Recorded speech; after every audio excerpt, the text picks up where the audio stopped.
After a string of underwhelming seasons, The Real Housewives of Beverly Hills delivered a season that, on the surface, felt slightly more engaging than its recent predecessors. But let's be honest, that's a pretty low bar. And while there were a few glimmers of hope, largely in the form of refreshing new energy from the latest addition to the cast, Bozoma St. John, affectionately known as Boz, that's simply not enough to keep this once iconic franchise feeling fresh, fun, or even all that watchable. Let's give credit where it's due. Boz came in hot. The former chief marketing officer of Netflix and a seasoned business powerhouse, Boz brought a level of confidence, honesty, and flair that RHOBH desperately needed. From the get-go, she refused to fall in line with the caste hierarchy that's long plagued the show. She didn't bow to OG Kyle Richards. She questioned dynamics that needed questioning. She bonded with Dorit Kemsley but wasn't afraid to call her out when necessary. She raised eyebrows by addressing the Kyle and Morgan Wade situation, the one thing no one else seemed willing to touch. And that's what made her stand out. She came in, stayed true to herself, and actually contributed something new. The Divans have lost their sparkle. But while Boz breathed a bit of life into the season, the rest of the cast felt like they were running on fumes. Kyle, once the de facto center of the group, has become increasingly closed off and resistant to sharing anything real.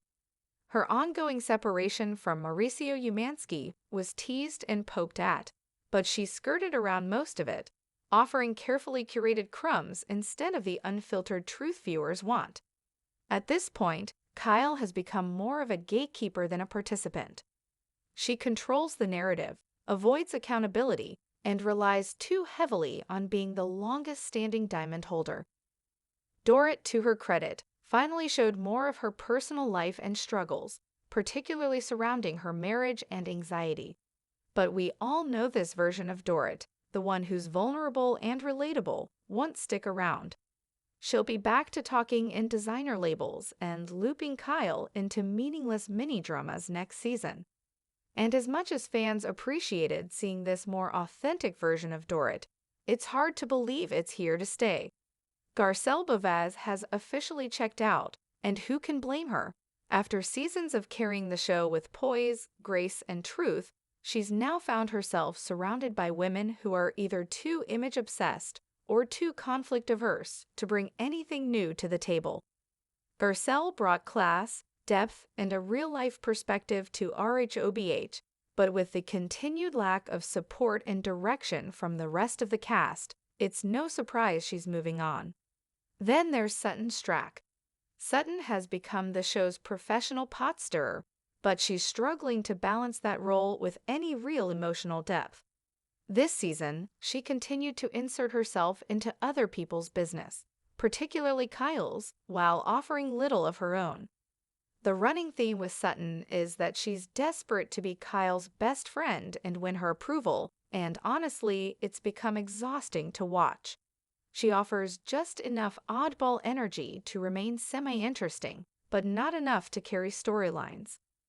And what do we even say about Erika Jayne at this point? She's still trying to recover from the public fallout of her legal woes and the infamous widows and orphans scandal. While this season saw a slightly softer version of Erika, it still wasn't enough to make her likable again. There's a sense that she's still playing defense, still trying to rewrite history, and still not fully accountable for her actions or behavior. There's nowhere left to go with this cast. So here we are, with a cast that feels tired, out of sync, and more focused on maintaining appearances than actually letting viewers into their lives. This show used to be about glam and grit, wealth and realness. Now it's just a shell of what it used to be, and no amount of designer handbags or curated vacations can cover that up. Boz proved this season that fresh blood works.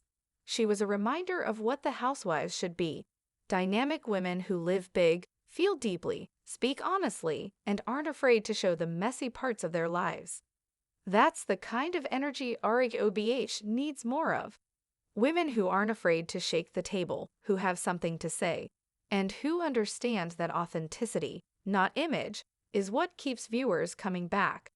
It's time for a full cast overhaul. Let's retire the diamonds that no longer shine and give the spotlight to women who are actually willing to sparkle. The fall of the diamonds. When the cameras blink, Beverly Hills wasn't built on humility. It was a city paved with ambition, polished with diamonds, and perfumed in drama. And nowhere was that more evident than in the glittering circle of women who ruled it, the Real Housewives of Beverly Hills. For over a decade, their feuds, tears, fashions, and betrayals had captivated millions. But by the time season 14 rolled around, the sparkle had dimmed. Until she arrived. Bozoma St. John, or Boz, as everyone quickly learned to call her, didn't glide in like the rest of them. She stormed. The former marketing executive didn't need an introduction. Her entrance wasn't about trying to fit in. It was about redefining what it meant to belong. Boz didn't come to play. She came to lead. And the others knew it from the moment she arrived at Dorit's themed garden soiree in a custom orange and pink caftan that screamed Afro-Luxe boss lady, while Kyle still clung to her dated Valentino florals. The queen without a throne. Kyle Richards had once been the nucleus, the last original standing, the woman who survived every falling out, every cast reshuffle, every Bravo scandal. But now she stood at the edge of her own empire, watching it crumble quietly and with an expensive smile that didn't quite reach her eyes. Her marriage to Mauricio was no longer just strained, it was silent. The house felt too big, the crew too nosy, and Boz was a problem. She asks too many questions. Kyle whispered to Dorit in a confessional, her tone half curious, half afraid. Boz had called her out on camera, about the elephant everyone else kept dancing around, Morgan Wade, the tattoos, the lingering touches, the Instagram flirtations, the emotional distance from Mauricio, the mystery Kyle tried to wrap in designer scarves and candlelit silence. Boz wasn't rude about it, but she wasn't subtle either.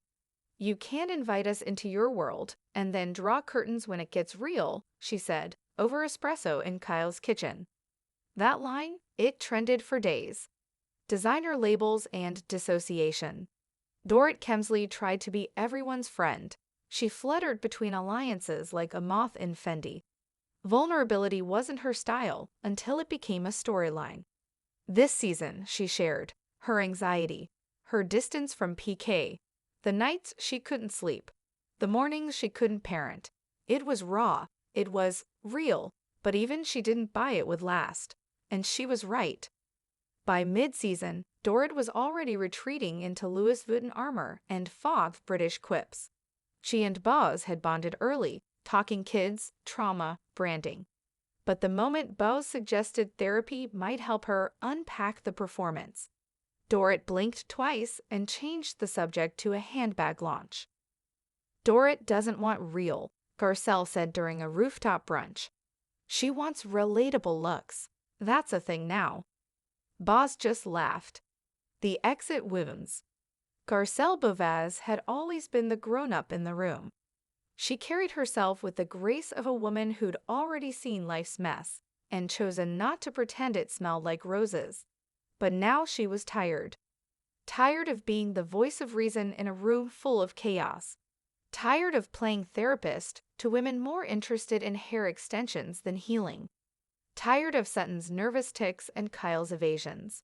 She didn't want to argue. She didn't want to perform. She wanted peace.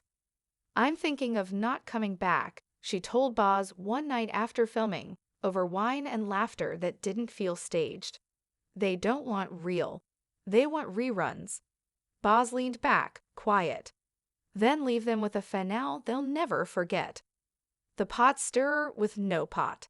Sutton Strack still thought she was the wild card. The Southern Belle with a mischievous twist. She was quirky, emotional, prone to crying over gluten-free pasta. But this season, her charm was running thin. Her obsession with Kyle's friendship bordered on needy. She poked at wounds that didn't belong to her. She speculated, gossiped, stirred, but never shared. Why do you keep asking about Kyle's marriage when you won't talk about your own family?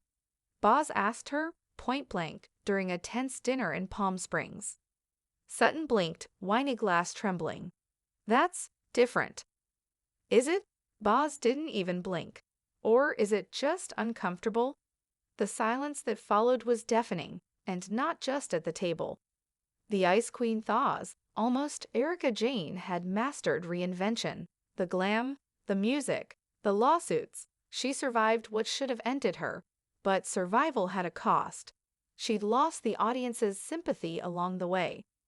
This season, she tried softness, vulnerability, moments of reflection. She spoke, briefly, about the shame, about Tom, about rebuilding. But the walls were still up. "You're not being fake," Boz told her in a rare moment of candor. "But you're still in performance mode." "Performance is how I protect myself," Erika said, looking out at the Beverly Hills skyline. "It's all I've ever had."